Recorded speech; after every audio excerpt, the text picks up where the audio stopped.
Owen, welcome to the Big Lad Podcast. How are we doing? Yeah, good. Thanks, mate. Thanks for having me on. How are you? Yeah, I'm not too bad, thank you. Like I was saying just before we actually jumped on, quite a lot of people don't know as a day job, I'm also an accountant, and that's why I came across your content across Yeah, yeah. my Instagram feed. So it was something that I'd actually posted pretty recently about sort of investing and how to make the most out of your money because it doesn't seem like a lot of people really know what they're doing. So I just wanted to know, firstly, what is the reason why you started your accounting in the first place? So I started my account back in, well, literally New Year's Day this year, and I've been looking at social media as like a bit of an outlet for the last few years, and I've just never really gone with it. Really, I remember watching. Do you watch Damien Talks Money on I've seen a YouTube? few clips, yeah. Yeah, I've seen a I few just clips. remember I used to watch like loads of American YouTubers, and then Damien kind of came on the scene back in lockdown, and I just said to my like now wife, I was just like, I feel like I could do that, but it was just one of the things. I feel like a few years ago, like if you'd have put yourself out there on social media, you just got ripped to shreds. Whereas like the last few years, I just feel like it's just becoming more and more popular, and like I've just found a bit of like I've just always found myself like a bit disillusioned with my day job really, for the last few years. So I just wanted to do something that was just a little bit for me. But I've just tried over the last few years. I feel like I read Rich Dad Poor Dad when I was like 18, and it just really opens your eyes in terms of like personal finance and things like that. And I think ever since I like read that book, I've just really struggled with the idea of being an employee. Like I've just always wanted my own business, and I've like tried a few things like over the last few years which I could get into, but social media for me, I feel like people people can relate to people if they've like walked the walk a little bit. And like I've worked in finance now for like the last 5 6 years, professionally qualified accountant, and like I've just looked after my own finances for the last few years. And like you were saying before, so many people just don't have the basic fundamental skills that they need. So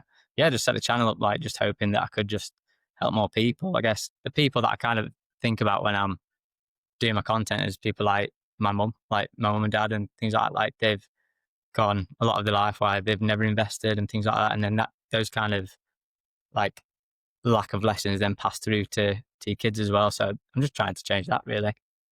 No, I think, like I say, it was really good what you're doing. And obviously, I came across your content literally, I think, 4 days ago, maybe on the Mhm. Explore feed. And yeah, it's something that I think there's obviously a gap in schools where you're not really taught this sort of stuff, how to make the most out of your money. And Mhm. without sort of going out there, either being taught by someone who knows what they're doing or going out and doing your own research and things like that, you never really get to grips of how really to make the most out of it. And there's a few conversations I've had actually quite recently. As I mentioned, I'm also an accountant. I do commercial project management for my day job. Yeah. I've had some conversations with sort of management level people who have all their money sat in a savings account in the bank account, earning maybe 0.5% of interest a year. And I was like, what? So Yeah. there's clearly a gap somewhere, and obviously what you're doing through social media, and I think lockdowns only helped that more because, like you say, a couple of years ago, all you did was get ripped for it, but now everyone's got Yeah. a side hustle account or Yeah. some Yeah. sort of creative outlet. I think like you're saying about people keeping the money in savings account, I think the problem is like because people don't see the effects of inflation like on their actual finances, they're happy to just leave it in a savings account. Whereas like if they realised what inflation was actually doing to the savings, then I feel like they'd think differently. And I feel like people are cottoning onto it a little bit more over the last couple of years when inflation has just been crazy high, when you've been going to the supermarket and things are getting 10p more expensive like every single week when you go. But I still don't think people think about that in terms of like the assets that they've got. So like I said, the cash and how they're actually putting that money to work. They're happy to just leave it in a savings account and let it build up. Well, that's it. They see that number getting bigger and bigger, but what you can Mm, actually get for that money is getting smaller and smaller. yeah, Like you 100%. alluded to, then going to the shops, everything's getting more expensive. I actually looked just today, my water bill so I moved out 2 years ago, pretty much this week, and since I moved out, my water bill's nearly gone up 50% in 2 years. Yeah, mine was 40. Mine just randomly went up 40% like a few months ago, and just those kind of things. Like people notice those, but like I said, the value of your like savings eroding because of inflation, people just don't notice that as much. So I don't think people are as like desperate to invest because they just can't see that. Hmm. Yeah, definitely. And then there's obviously, where do I start? How risky is it? Like, but obviously there's always risk in investing, but I'd say there's Yeah, more risk with you just putting it into a savings account and basically losing it to inflation. The number might be getting bigger, but 100%. what Yeah. you can get for it is so much less over time. And I think that's one of the big problems. Like one of the main things I'm trying to get across to people is just rethinking their attitudes to risk. I think it's really frustrating in this country, to be quite honest with you, because and I do get it, but like there's so much red tape to cross. Like even some of the content that I'm making. So I've managed to get like an affiliate partnership with Trading 212, and the amount of like risk warnings and disclaimers that I have to put all over everything because someone might interpret something like slightly wrong, but like risk is just like a probability of like an outcome. So obviously, like you've got high risk, low risk, medium risk, and like you've got your crypto, which is like just super risky, could go up, could go down. But then things like index funds, I just I don't know why we have to put like things like risk disclaimers against things like that, because over the long term, if you can encourage people to just leave it for 20 years, which is more than doable for people, if you just said make it as part of your routine to just put this money away every single month, like you're saving it. It's just like saving anyway. It's just saving in a certain place. Then I think that just calm people down in terms of like their attitude towards risk. I think we just scare people off in this country, and that's why America just has so many more investors than what we have. And I think across the pond, it is a bit more, they're a bit more savvy in terms of how to invest the money and they get taught it a little bit more. Like you said Yeah. before, there's quite a lot of big YouTubers in America talking about finances. And I think on YouTube, it's actually one of the highest paid video sort of niches in terms of like adverts and stuff like that. But there's, like you say, there's a lot of red tape. I tend to speak about the S&P 500 when I speak about it on my stories. Obviously, over the last 40 years, it's gone up on average of 11% a year. You can't find me Yeah, a yeah. single sort of bank that will offer that same over that period of time. And Mm. 40 years is a long enough time for you to sort of realize there's obviously still a risk to it, but it can go Yeah, down, yeah. it can go up. But 40 years of 11% a year on average is pretty solid and stable, if you ask Well, me.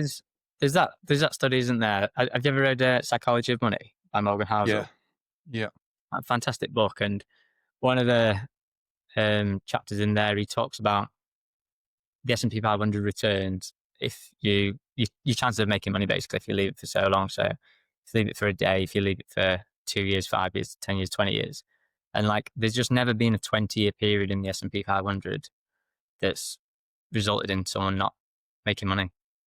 So it's like you obviously can't say that because of the past performance thing, but like if you leave it for at least 20 years, your risk of losing money is like as close to zero as it could be. I actually saw another stat the other day. If you were the worst investor, so if you invested only at the highest points just before a crash, Yeah, yeah, you would still be up now because obviously over time it yeah, bounces yeah, back up anyway. I often say, like, obviously you've got to put a disclaimer at the bottom. This isn't financial advice. Do your own research, yeah, sort yeah, of thing. But if you do it regularly each month, like you said, on your payday, make it part of your routine and just forget about it, then yeah, yeah. over time you are going to make money. Like I've been doing it for, I think it's the last 4.5 years regularly every month. And I think I'm up 36%. So Yeah, yeah, again, find me a bank account that'll give you those returns over 4.5 years. It's just, it doesn't exist. yeah, exactly. And I think that's what I'm trying to do through my content. Just to it, it's not really the 1 to 100 people need help with. It's like the 0 to 1. It's like just taking that like first step. And like I say, I mean, you go to the gym as well, and I think like when I kind of like think about it as an analogy like that, like if you go to the gym for the first time, you start like walking around all the equipment, you're like, I have no idea what any of this does, and I don't really want to make a fool of myself by even trying something. But you go a few times and you try things out, and you realize that no one's actually really looking at you anyway. Then you start taking those chances and actually learning how to do something, and that's what investing is like. I think it's just you don't quite know what you're doing at the start. Start really small, and then you can see that obviously you'll see your account starting to grow, and then that just gives you that confidence to just continue doing it. You just rinse and repeat. It's like anything though. We all start beginners Mm. somewhere. Like even me, I've been going to the gym now for 14 years. If I go into a new gym, it's going to be the Yeah, same yeah, for me. I don't know where anything is. But what I've yeah, always yeah, said to people is just hop on a treadmill and just scope the gym out because usually the treadmills are yeah. over all the weight equipment. But Yeah, yeah. yeah, it is getting that first step done, isn't it? Really, like anything. Even myself, like, so I've been, as I mentioned at the start of the chat, like I read Rich Dad Poor Dad when I was 18. My dad was like, read this book. It like kind of like change your life. And then I, even working in finance and having a finance background, didn't start investing until I was 25. So I Well, we're still similar even age. That yeah. was like hesitant to get invested because I was just, again, I've always been quite a risk averse person. So I was just reluctant to risk anything really. I think with us being from a finance background, that does give you a little bit of help to begin with because you are conscious of things like budgeting and how I can make the most out of the money, depending on what area of finance you're in as well, I think. But yeah, if you're not in that sort of environment, it is very difficult to sort of make that first step without having Yeah. either someone to hold your hand through it or find the right people online, because obviously there's so much rubbish out there as well as good stuff. So you've got to Yeah. find the right people to be following. Otherwise, you Yeah. could end up 100%. in a bit of a hole. But just going back to the basics then. So what's the most common money mistakes you see people making at the moment? I think it's just trying to keep up with the Joneses really and just trying to live a lifestyle that they just can't afford. So car finance is the most obvious one for me. It's just people pass the test and they just want to go out and get a decent car. But when they end up doing that and they do it on like things like PCP and things like that, they basically just sign up for like a subscription car deal really, where they're going to pay £200-300 a month, if not more, for that car. And then in 4 years' time, they're going to have the balloon payment or they're going to continue paying for another car. And like I just had a situation, I think it was like 2019, where my first ever car, my lovely Corsa, started to die on me. And I was like, right, I need to get a new car. And I was in that decision where I was like, do I get a decent car on finance or do I just get something that I could get paid off in like 3 or 4 years? And I just, I test drove like three different ones, all at like quite different price ranges. So one at about 7, 10, and then I think 12 and a half. And I just ended up going with the cheaper one. And like, I've still got that car today. And like that kind of thing where I was paying 150 quid a month for it, but now all I pay for is just the insurance and the tax and everything and the fuel. So apart from like the general maintenance on the car, like that's just money in my pocket that I just don't have to waste every single month. And like, I don't really care what people think about the car that I drive, to be honest. It's just a means to an end. And people have like hybrid jobs or even working from home jobs and they'll drive around in a Mercedes. And I just think, why? What is the point? Literally no Yeah, point. I think social media has a part to play in that as well these Yeah. days. I don't think that helps. But yeah, lifestyle creep as well, I find is a bit of an Oh, issue. yeah. So as soon as your wage goes up, your expenses go up with it instead of keeping the same sort of bills, money that you've got, and then putting the rest to us. Well, essentially invest or savings or put towards whatever. There's a lot of people I'd say that have got issues with material items. Mm. And yeah, car is usually the one. I think you're making a good point in terms of lifestyle creep. I think a lot of the issues as well is if you said to anyone really, what would you actually do with an extra 400-500 quid a month? And they wouldn't really know what to even do with it, even if they got it. So a lot of that boils down to the fact that they just haven't, they just don't know the numbers in the first place. They know, obviously know how much is coming in, but they don't know where that money's actually going. I think one of the big problems with lifestyle creep for a lot of people is if you randomly said to someone like, what would you do with an extra 300-400 quid? They don't have a clue what they'd even do with it anyway. And a lot of Yeah. that just comes down to the fact that they just don't know where their existing income's even going. In order to stop like lifestyle creep happening, you just have to know your base numbers. Like I just use something called like zero based budgeting. So I allocate every single penny that I get in. Like so me and my wife, we like pool our money together and we just allocate every single penny out. So at least if we are spending money, like I have a very simplistic, like, I mean, you have like your 50, 30, 20 rule, and I think there's so many different variations of it. And like the one I tend to go with is like a 10, 10, 80. So that I feel I do that because I feel like that then prioritizes saving and investing first. So 10% towards investments, 10% towards savings, and then you can spend 80%. And it's that 10% that you invest in that has got to carry your finances through your life. So trying to, and it doesn't sound like a lot, but obviously if you're just doing that consistently every single month and you're doing that as your income rises, then you can be putting quite a lot of money away. And then you're giving yourself that freedom to actually spend money as well. Like I say, I'm spending 80% of what we get in. Yeah. So Yeah, no, I do similar. I basically get my wage at the top, get all my bills. So I basically do it the opposite way, but it ends up being pretty similar anyway. So I get my wage, all my bills that are going out for like the house, my personal bills, and then that leaves me with what I've got left to yeah, invest. And then at the bottom, my fun money. So going out, going for food, whatever I want to spend it on, it can be spent on. But all my bills are sorted, all my investing sorted. I know exactly which sort of pots it's going in, whether it's going into my actual savings, my investing, crypto, yeah, stocks. It's all boxed off. And then I'm left with yeah, my yeah. fun money. So similar to you. I think another one, actually, before you even get your wage, people are not putting into the pension, No, no, they're not. not maxing out the pension obligation. So I've been working for the same company pretty much since I was 18. So it's actually 11 years yesterday. And I've had 10% of my wage go into my pension, which has been matched since I was 18. That's great. Yeah, Basically, the reason for that was it's 10% that I've never had. So as my wage has gone up, that contribution's also gone up.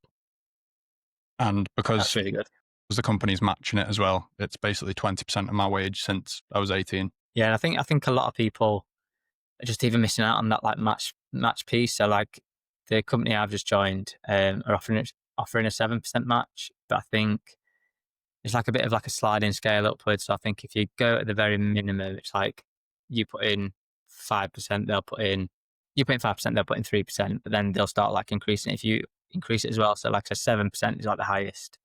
But you'll have so many people who just default to that like basic 3-5% kind of Yeah. number, and just miss out on those like couple of bits of percentage. But again, I just think it's be- like no one's like encouraged to put it away, and your time horizon for retirement, it just seems so far away that people just think, oh, I've got plenty of time to catch up with that, and then next thing you know, they're 30, then they're Yeah. 40, They, and they yeah, want all the time just money got now, away. don't they? Yeah, Instead of getting those gains, because not only is that more money getting put away, that is more time for it to compound over time. So like the yeah, difference yeah. between the 3% and the 7% or the 10% is absolutely massive over the course of maybe a 50-year career. I think like when you're moving jobs as well, and you have opportunities to like change salaries and all this stuff, like just do a little bit similar to what you've done. Like just see it as like you've never had that money anyway.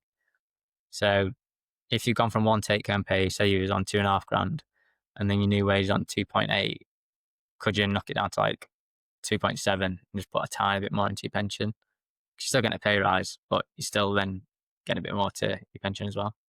Yeah, exactly. And I think it's just, yeah, there's lack of knowledge, I would say.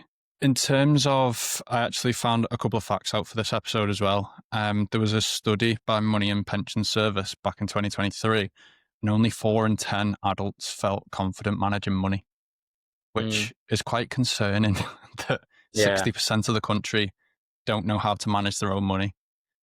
And yeah. yeah, yeah, it's worrying. And I think it just goes back to school. You just never get taught it, and like I say, unless you're interested by it, then you just never really do it. And I think what I want to try and do, like through my content, because I appreciate not everyone's going to pick up a spreadsheet and like plot the numbers every single month. Like people just aren't going to do that. But I think there's so many good tools now where you can just about get away with not having to do like spreadsheets and stuff. Like I mean, Monzo is like brilliant in terms of like managing money. Like their pots feature where you can just literally siphon off all your money. I mean, I don't do it just because I have try and have a bit more control over my money, but you can even sort your salary like as soon as it comes in, and like move it into all these like different pots like automatically.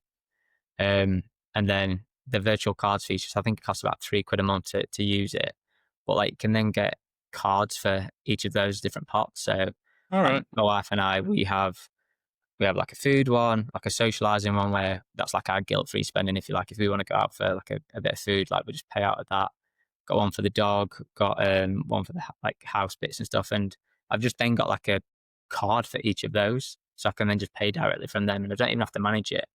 I didn't The only realize there was that thing, feature. So yeah, I've got it's Monzo. really good. Yeah, I used the pots. I didn't know that you could get like a virtual card for it as well.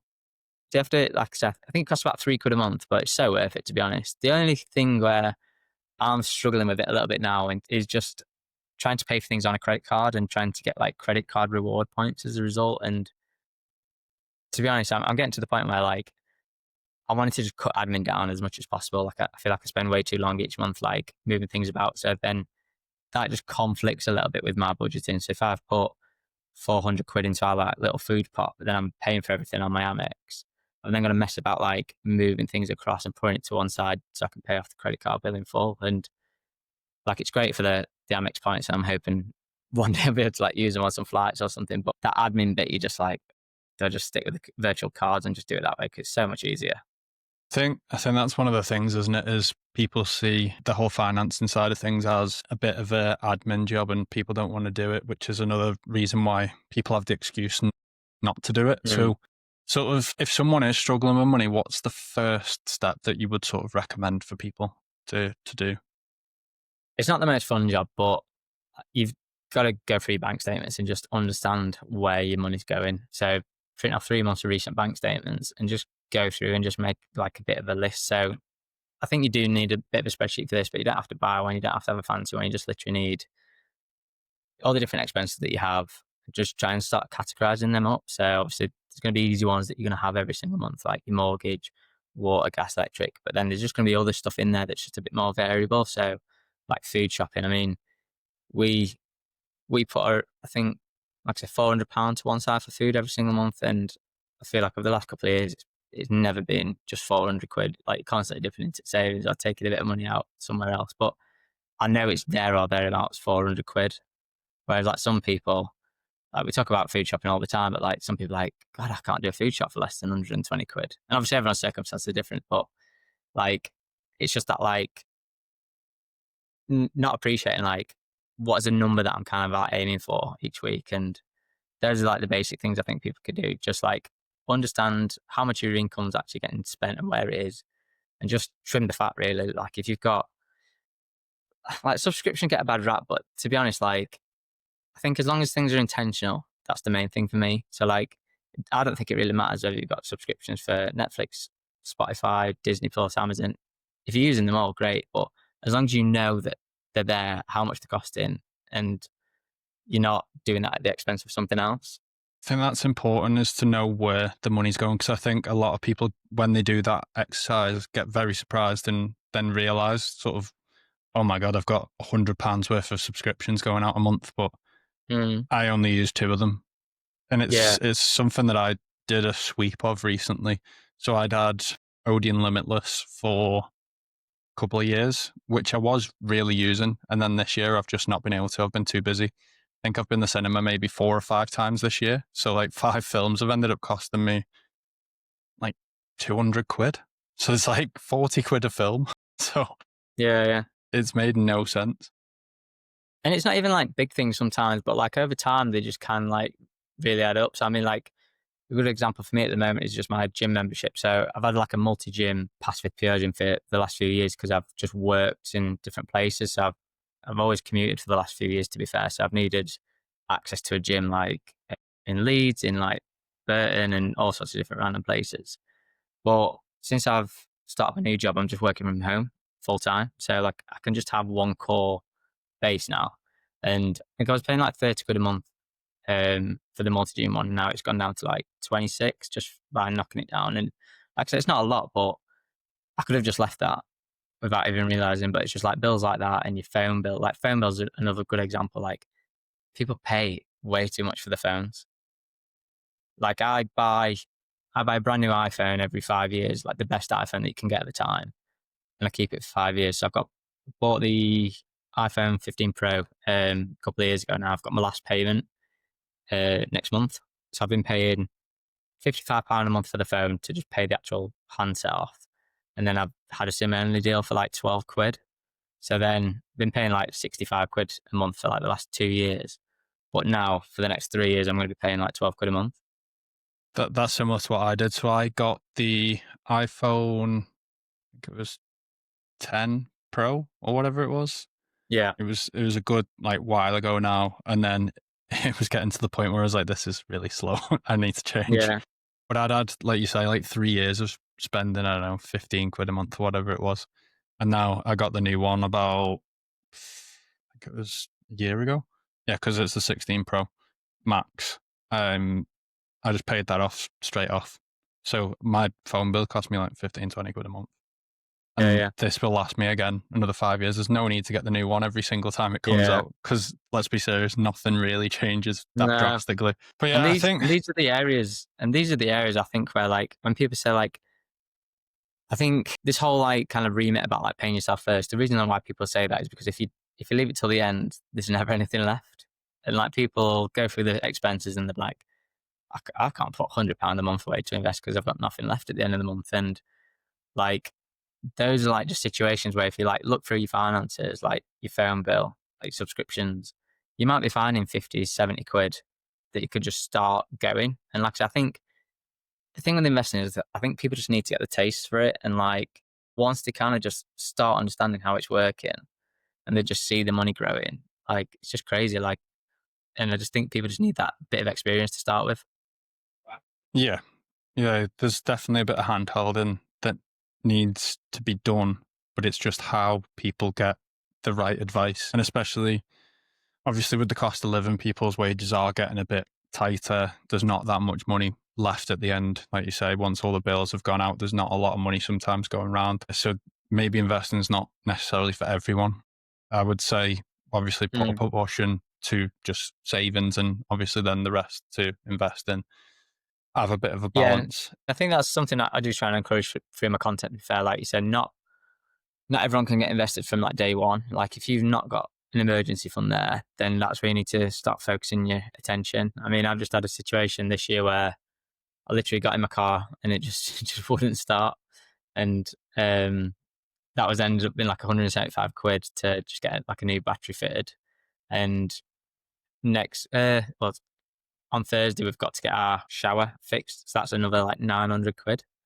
And it's just if I didn't have that 900 quid there, like that's when panic sets in and you start putting things on a credit card, or if you've got any investments, you'd be selling them down and things like that. And just having that buffer there, I mean, it's difficult because people always say 3 to 6 months of emergency funding. I do agree with that to an extent, but I think if you try and get 6 months of emergency fund together, like you'll never get started investing because it can just take so long to like pull that together for most people. Especially if it's like the budgets are tight, you could be looking at a couple of years before you've got 6 months Mm-hmm. of emergency funds. So that, like you say, there's got to be definitely a balance there, but it goes back to knowing what your income and outgoing Mm-hmm. expenses are. So get that spreadsheet done. I know it sounds boring. There's plenty of templates you can get these days for free online as well.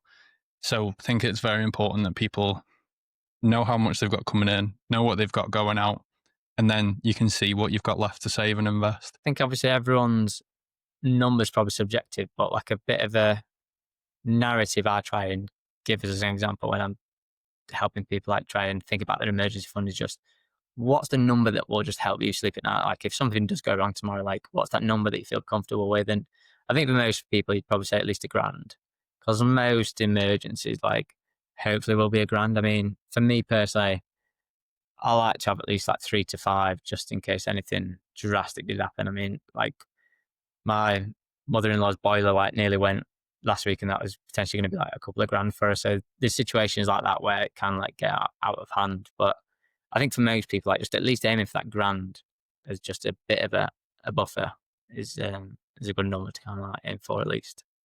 Yeah, 100%. And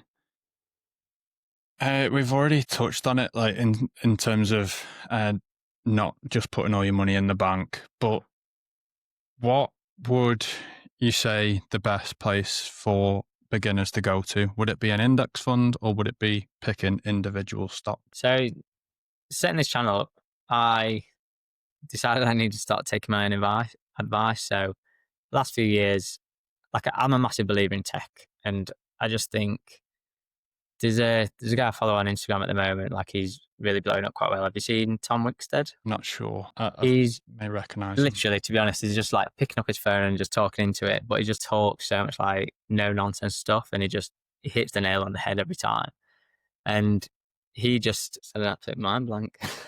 terms of taking your own advice. But yeah, so yeah, he's like a massive believer in tech as well. And like for me personally, like he says like, is tech going to be a massive thing in the future? Of course it is. So like investing in tech does make perfect sense, but I just still wouldn't take all of that risk now. And like previously I was investing in like Tesla, Amazon, Google, Microsoft, Apple, like all the big kind of like American tech, and then the S&P 500 as well. So I was like 100% all into the US. But I think what put me a little bit uneasy was like everything that happened in April. And it just showed you like how vulnerable like you can be if you like all in on one country. And I mean, the whole stock market crashed, to be fair. It wasn't just an American thing, but it just made me think like maybe it is a little bit stupid being like all in one place. So since then, I've stopped really investing in like individual companies, and I just solely now invest in like the FTSE All World and the S&P 500. But I do it in a way that configures like the FTSE All World to be a bit more like weighted towards the US. So I think the standard, if you just invested in the FTSE All World, so like VWRL is the ticker, you would be investing about 60% of your money into the US, which I think that's just a bit too divested for me. I wanted it to be a bit more towards the US. So around 75% is like the number that I kind of aim for. So then I top that up with like the S&P 500 as well. Right. But the thing is, I was actually speaking to my brother about this. I mainly just put into the S&P 500. He also puts in to the S&P 500, but then also was buying stocks in Apple and Tesla and Nvidia. And I was like, if you actually look at the breakdown of the S&P 500, a large proportion of that is made up by those companies anyway. So you're already investing in them. And I ended up, I've got like a free tool on my like Linktree, to be fair, but it's just basically like a bit of a way of just like looking at index funds and then just seeing how your numbers are split. So like I've got put the VWRL top 10 holdings that you can just literally get off of Vanguard. And I do the same for the FTSE one as well. And then you can just start to see the overlap. So like, I think I had like, my kind of percentages were something like I wanted 12.5% going to Microsoft because I really thought they were going to smash the AI race like a few years ago. And they were just massive anyway in terms of like Office laptops to Office 365 is just everywhere in like a work situation. I just tried to, the companies that I was picking, I was like, where do I see these companies every single day? See them at work. Everyone's got an iPhone, so I'm going to invest in Apple. See Tesla as like a massive play for the future. So that was kind of like my logic a few years ago. But yeah, I was doing a similar thing to you where I was investing in the S&P 500, but then I was investing in those companies as well.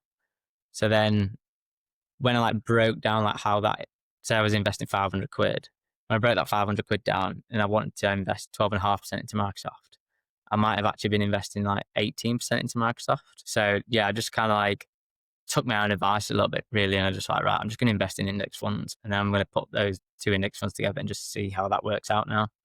And I think the beauty of index funds is you don't have to pick the winners in terms of like who's going to be around in 20 years. Like it's nice to have those wins. And that's where I do struggle with like my psychology a little bit. Like Google at the moment is just on like an absolute tear and so is Tesla. But at the same time, like if they did drop off in 20 years or whatever, you'd just be like, oh, I should have done index funds. But you just never know what's going to happen, do you? That's No, there's always the a risk. unfortunate And thing. I think that's the thing with investing in individual stocks.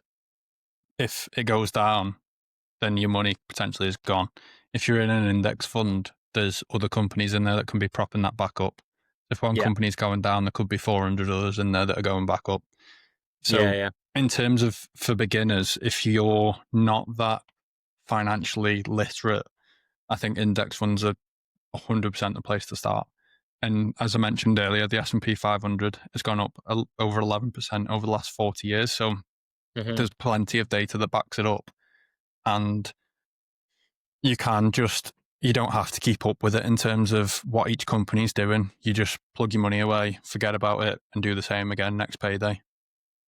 Yeah, it's like I was saying before about like just the admin side around finances. Like you're wanting to encourage people like to get invested, and like if you then start throwing in admin of researching companies and things like that, like people are just not going to do it. I mean, that's another reason why I just started doing index funds again because I was technically investing in companies just on sentiment, really. Like, I know these companies are huge and they've got massive amounts of cash and resources and everything behind them, and like they've all pretty much got moats that they can work with, but without like actually looking at the numbers, and even sometimes like companies print good numbers and people will just like sell the shares off, or they've just not quite met an expectation and there'll be a sell off. So even with research and technical analysis, like, and fundamental analysis, like, you could still be wrong.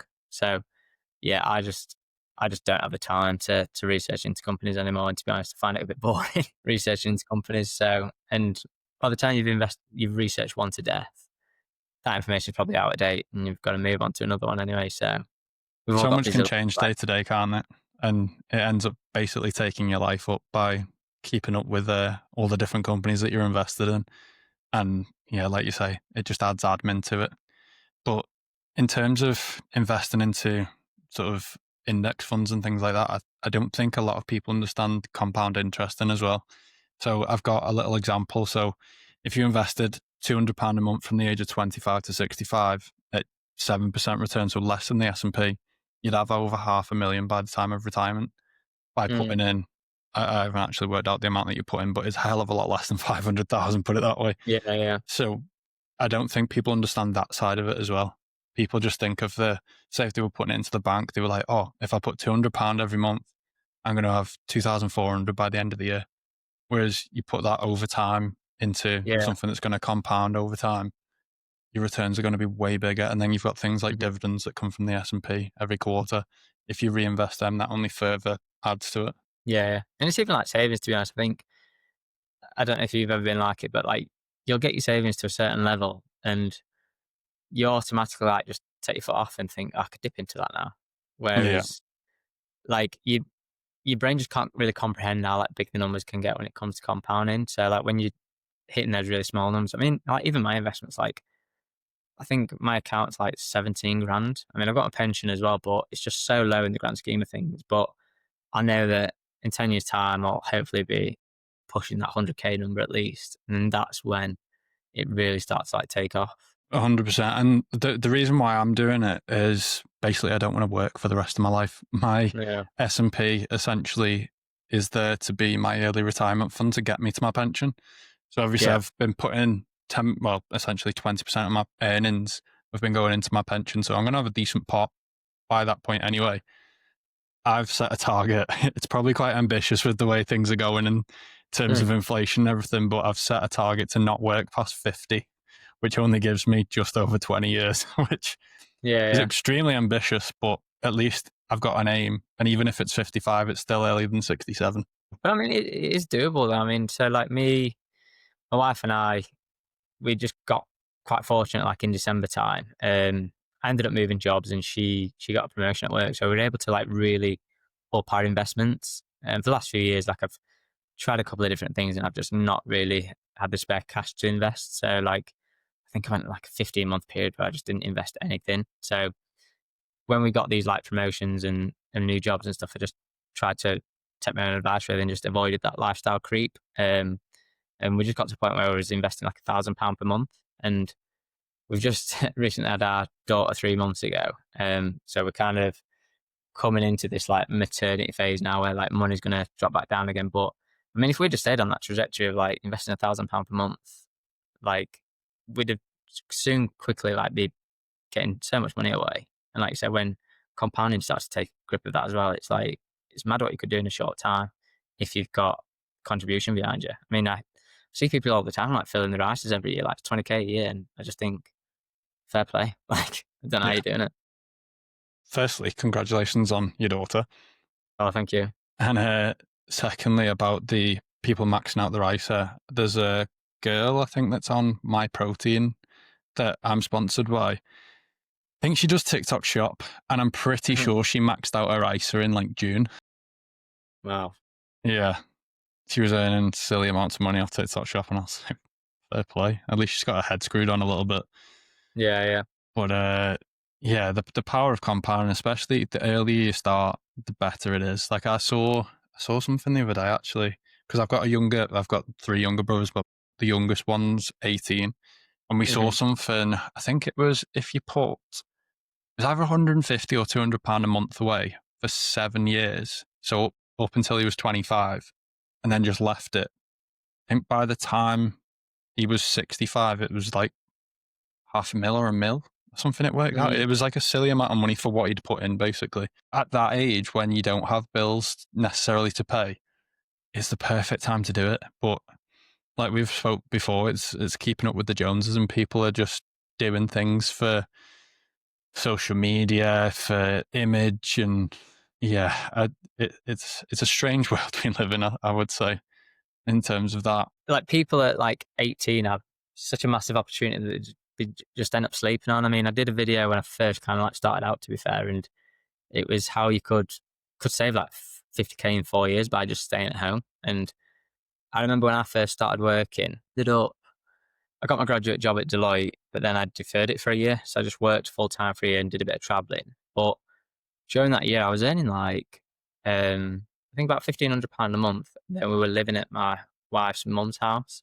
And I think I was able to save like at least 500 quid a month. And my overheads were just so low. Like I only had my car, a little bit of board money that we were paying and a bit of food, and then like money towards like my car and stuff. So I just ended up being able to save 500 quid a month and just not touch it. And that was like a third of my wage. Whereas then as soon as I moved out, I was lucky if I could have saved like 200 quid a month. Like, Yeah, just it's couldn't get game anything over, isn't away. it? So, like, taking advantage of just, if you can stay at home and you're happy at home for 4 years, like I say, you could get 50 grand behind you easily. And I see so many young lads now that have kind of like done that. And then when they get to like 30, they have got like 100K portfolios that they're playing with.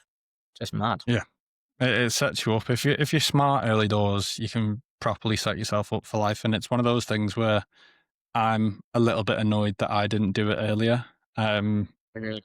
There was actually one investment that really, it haunts me to this day. So back when I started working was, Shopify. Mm. I'd done a lot of reading on that. It was just sort of coming out. So I was like, oh, I wonder if I could put like 50 quid a month in or something. Like I'd just started my apprenticeship. So I was only on like 16 grand or something ridiculous. And I was thinking, oh, I'll put like 50 quid a month. And I didn't really, like we were saying before, I didn't really have someone there to sort of help me with that first step of investing. And a couple of years later, when Shopify was absolutely massive, it was like the shop behind Gymshark and every other sort of e-commerce brand. I Yeah. sort of worked it out. If I'd have put that 50 quid a month in, I would have had £500,000. Jesus. And it absolutely knocks me sick to this day that I didn't do it. But it's one of them. You live and learn. And yeah, maybe there's another opportunity one day.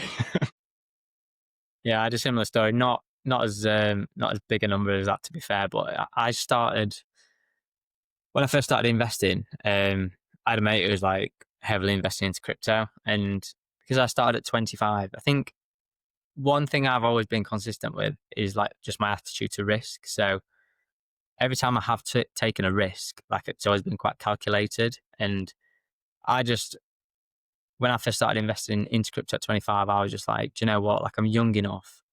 If it goes to zero in 5 years and I like lost everything, like I can just restart again. I didn't obviously wait that long, but probably invested heavily into crypto for like 18 months and then moved back into like stocks and shares and stuff. But my mate told me about one. It was like a really small crypto, but then it was like part of an ecosystem.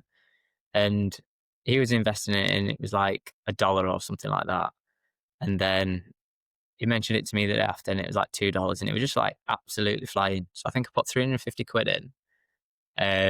No, I put 100 quid in and then it like doubled like the day after. And then it just was just on this like stupid trajectory where you were getting like free tokens. Basically, it was like a scanning technology. It was like a logistics one. So every time you like scanned like an Amazon parcel, you get like a free crypto token, and then you could obviously cash that in. So like it was like $1, $2, but then it was like going up to like $5 and whatever. So I was like, "Right, I'm just gonna put more in, put another 250 quid in." It went all the way up to like $100 a token. So like my 350 quid had gone up to like $17,000, I think it was. And because this just happened so early on, I just like thought it was just going to keep going up and up. And I didn't cash out and I watched it come all the way back down to about 2 grand. So I've still gone Still 350 gone to up, two yeah. grand profit, but knowing that, and that's just like the kickstart that you need sometimes. Like I said, if I'd have had that situation where I'd have had a 17 grand injection to like my investment portfolio, like God knows where it could be now. But unfortunately, just you have to You live and learn. learn from them lessons, don't you? Yeah. Are you still in on crypto by any chance? Because I invested so heavily back at the start, I've been investing more into like stocks and shares to then like dilute my allocation towards crypto. So I've not bought anything for quite a long time. I've still got probably got like a grand's worth of Bitcoin, a little bit of Ethereum, Cardano, and then I've also got a Polkadot as well. But I'm just trying to.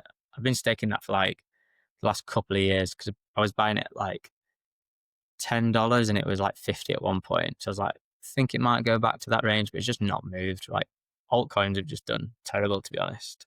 Yeah, I think this quarter should be a big boost, I think, from what I see on things like Twitter and the news and stuff. Seems like alt season is upon us, and I hope it is because I've been waiting for 4 years Yeah. myself. Well, like I say, I'm just a bit. I just don't really have time to like really pay attention to it, and I think I'd just rather have my money in like BTC and Ethereum. To be honest, I know obviously alts do kind of like come back and like go on their own like rally and stuff, but I'm just like, do you know what? I'd rather just. I'm happy with Bitcoin giving me a 75% return if it gives me that at some point. So I'm Yeah, it's not what too I'm worried going if to I be just. doing, to be honest, after this bull run. Once it comes back down, I'm going to basically use it as another sort of S&P Bitcoin because naturally it goes up anyway. So if I'm constantly plugging away by the end of the next bull run, which is going to be another 4 years, you could have a decent return. Obviously, those returns each bull run are getting smaller and smaller just because of the way numbers work.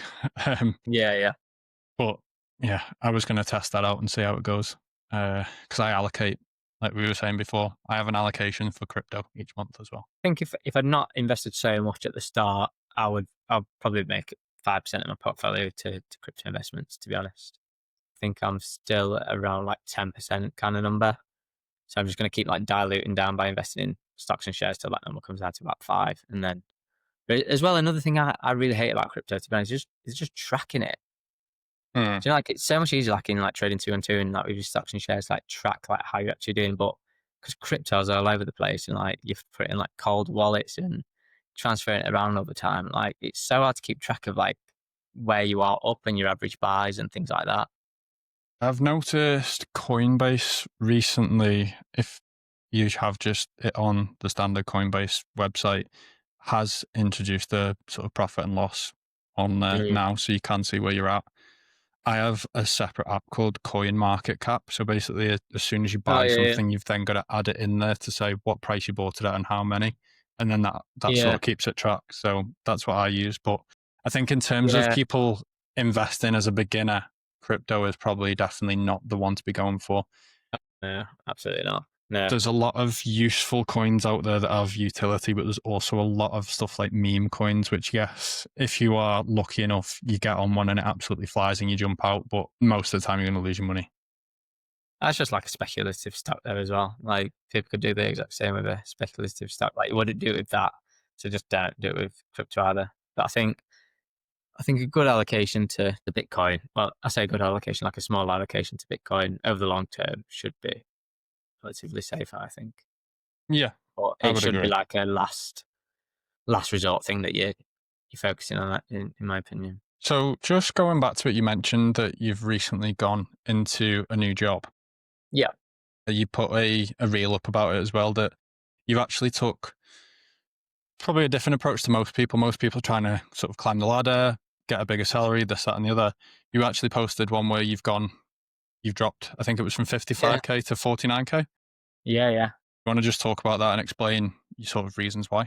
So I think this year, especially like starting up the channel and things like I've had such a big appreciation for my time. And like my time is quite valuable to me in terms of like there's only so much I can get done in a week. And having a daughter, like the good thing about like having a baby is you get 9 months to prepare for these things. And I actually started the new job back in December around the time like when we found out we were pregnant. So I was constantly like kind of like being quite reflective around that time. And it was fine for the first 3 months. So I had a massive pay rise, like to get that job. So I went from 40K up to 55. So it was a huge pay rise for me.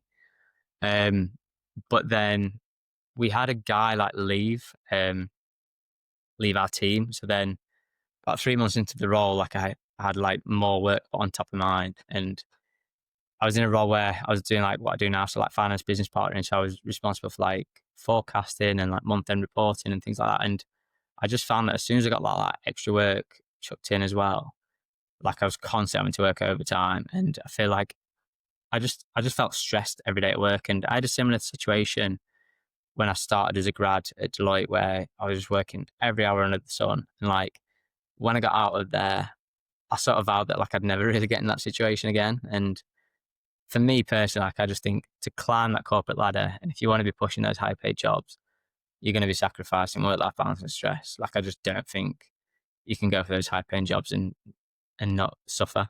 Like having my daughter was just like I want to be at home. Like I was commuting 2 days a week, so I was driving. It was only like an hour's drive, but it was 40 miles away from where I live. So it was like an 18-mile round trip a couple of days a week, which is manageable. But like I said, now I've just luckily I fell on my feet a little bit with this job, and it's a fully home working contract, and it's for a charity as well. So like I think another thing I was just getting a little bit disillusioned with was like just the purpose of, of why you're actually doing the job that you're doing. And I was getting super stressed out. I was doing like 12-hour days, and I just how I boil it down is they're just numbers on a spreadsheet. And I think accounting makes me laugh because you have to do things in a certain way. You've got to get your debits and credits all in check and things like that. But the funny thing is, like, you're presenting some numbers on a spreadsheet and you stress out like mad, and you could just literally overtype that number. But because you have to do things in a certain way, the stress that you have to go through to get things to balance and work in a certain way, it's just like not worth the headache. And I just think they are just literally numbers on a spreadsheet. And yeah, I just the time that it was sapping out of me, I just like, "Do you know what? I'll take a pay cut." The only risk with accountancy, I would say to people, is there's no correlation sometimes with taking a pay cut and working any less hard. So you could just end up taking a pay cut and be working just as hard somewhere. It's very difficult to find that happy balance. Yeah, I would agree because it's pretty similar. I think I do a different type of accounting than you. I'm a SEMA qualified and do commercial project management. So it sounds like we do Yeah. slightly different roles, but I would totally agree in terms of you could literally be doing the same job for a completely different salary, whether that's higher or lower. And just going back to what you said, I've been in the corporate world as well for the last 11 years now. And if you want to climb the ladder, then work-life balance does decrease over time. And it's something that I've always been asked is like, sort of, where do you see yourself in 3 or 5 years or whatever? And it's like, I get as high as I can possibly get to without that affecting my work-life balance. Yeah, yeah. As soon as that starts happening, then I've probably hit a limit or a ceiling. Because at some point, like yourself, I want to become a dad. And I don't want to be the dad that's sat there on work calls till 7 o'clock at night or whatever, and missing, I don't know, like a play or football, whatever. I don't want to be missing my kid grow up essentially. So I think I can only commend what you've done. I think by the sounds of it, you've made a very good move and you're happy with the outcome so far. Oh yeah. I mean, like I've always been obsessed with money like my whole life, and I've always constantly been chasing that like next thing. And I think what I have done in my career, which has like held me back a little bit to an extent, is I've tried a few different things, but that's ended up moving me sideways a little bit. So like I've not until that like last job, I'd not really had that experience of like big money anyway. Like I qualified, went on about 40K. I moved, no, I was on like 27. I think I moved up to like 37. And then I moved into industry for the first time. That bumped up to like 40. Um, and then I wanted to come like back out of industry and like try corporate finance, but I ended up moving sideways to then do that. And I just found that when you go somewhere else to start working, you start at zero, to be quite honest with you. Like you need to build up that like goodwill. It doesn't matter. Like there's me and another guy who was at like the same level of our career as such, like we're both qualified in the same year and everything, but because he'd been at the firm longer, been in that role longer, he was like ahead of me for promotion, and I was kind of like held back from going anywhere because I just had not done the yards at that company. Yeah, I think, yeah, that's the same anywhere, isn't it? it Yeah. tends to be the people that have been there for longest that are higher up the list, regardless of how good or bad they are at what they do. And I Yeah. Yeah. think the nature of the business that we're in is so geared towards climbing the ladder, and not everyone wants to climb it. And there are limits that people want to get to. And I think you've just got to have it in you to sort of, like you've done, sit there and go, what am I actually doing all this work for? What's the Mhm. purpose? What's the reason? What do I get paid for? And it's not to sit at your desk until 6, 7, 8 o'clock at night. It's to finish work and then go spend time with your family and friends.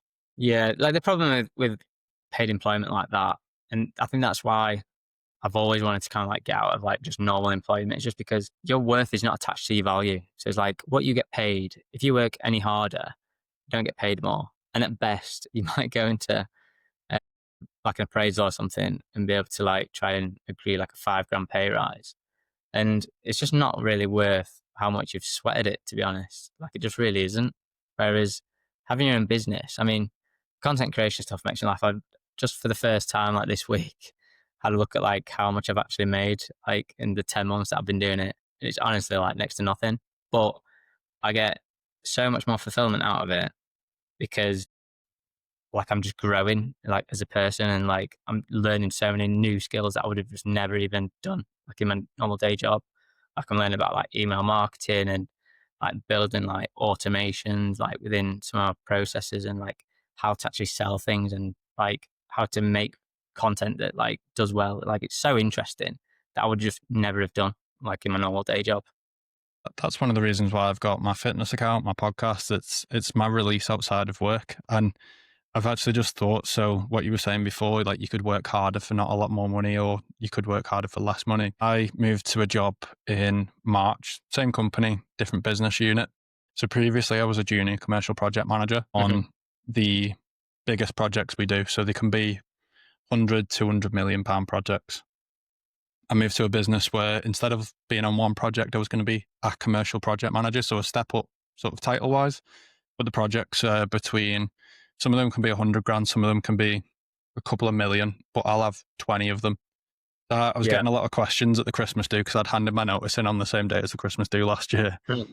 And I was getting a lot of questions, sort of, why are you going to that business? Like the project is more this, that. And I was like, I'm going to have less responsibility and get paid the same amount as a commercial project manager on the big projects, which have loads of eyes on them from like headquarters and things like that. And Mm. then once I said that, people were like, fair enough. And Yeah. Yeah. so now I'm not, if anyone from work sees this, I'm not necessarily doing less work. I've just got less eyes and responsibility. Like I feel like I'm under less pressure for doing the same amount of work and for more money than I was on previously. So for me, that made sense to sort of Hmm. step across instead of sitting where I was to become a commercial project manager on the same wage. It didn't make sense to me. So slightly different circumstance to you in terms of which way the wage has gone, but in terms of workload, I feel like I'm under a lot less stress and pressure being in this business Yeah. instead.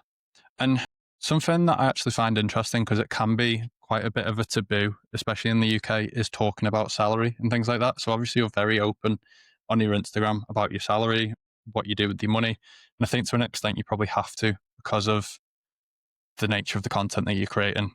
It Yeah. gives a Yeah. real life example. What is the reason for you being so open? Was there anything behind that? Is it sort of I think I was just, to be honest, like I was exploring content a little bit, like when I first started out, and I was just trying to think like, where do I fit in with like other finance creators? Because I see some people like who are a bit more like fully like all about investing or crypto, and then some are a bit more like everyday finance. So I talked about like things like mortgages and like a bit more like personal lifestyle sort of stuff. I just kind of like want to fit into that niche, I guess, where like I'm talking about like everyday life stuff, and I really try and blend my home life in terms of like being a dad and like being a husband and like having just a double income household kind of thing and going through those kind of challenges that we have. Um, but then I just realized that like you go for so many jobs and they don't even put the salary on the job, and like it annoys me so much? and like trying to like carve a career. I mean, like I've been on my journey to become an accountant like since I was like 16. I think I started like studying towards accounting, and you go into something, you spend 10 years doing something, and then you apply for a job and you've no idea how much it's going to be. And I just think people just don't know what to aim towards. And I think, like I was saying before about, you could actually take a lower paid job and just be working twice as hard.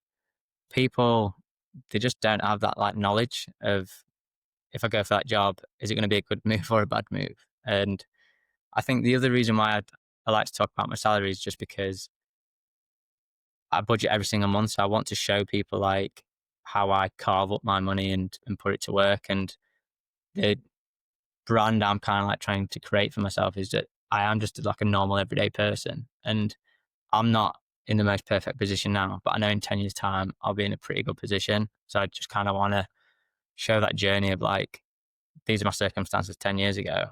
This is what I've done. And like, this is where I am now. So if you kind of like copy and paste that, like you could hopefully be in a good position as well. I think it makes it a lot more relatable, doesn't it?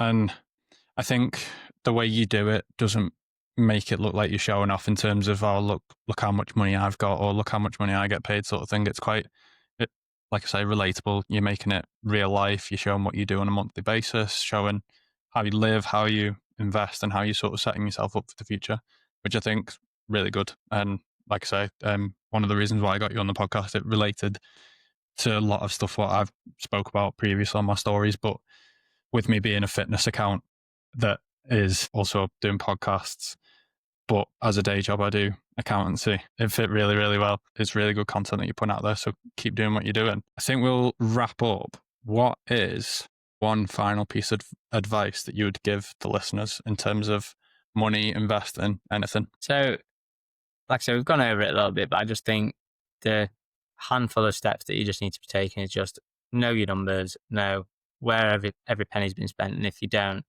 work it out, go through your bank statements, check where you are spending money and try and understand how much you spend on the variables every month, so food, how much you're spending going out, and things like that. And then just start using tools that are just at your disposal. Like I said, Monzo is free for most people. You can pay £3 a month to use that virtual cards feature and carve your money up a little bit. And then get an emergency fund, try and build up to at least £1,000 or a little bit more than that. And then just start making those baby steps to get invested.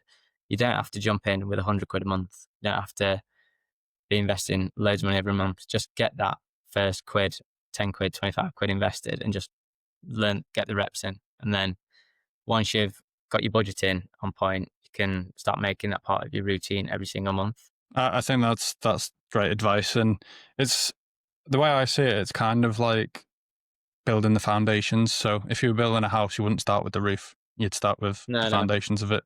So with finance, you'd get rid of any debts before, like not necessarily any debts, but if you've got credit cards, pay the credit cards off, get rid of them, and then build that emergency fund.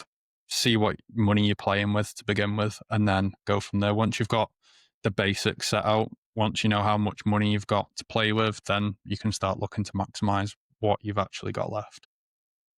Definitely. Yeah, definitely, mate. Owen, thank you very much for joining me on the Big Lad podcast. Yeah, thanks for having me on. Been good to speak to you. It's been great. I'll put all your details in the show notes below. If you've enjoyed this one, drop a like. If you're new, subscribe, and I'll see you in the next one.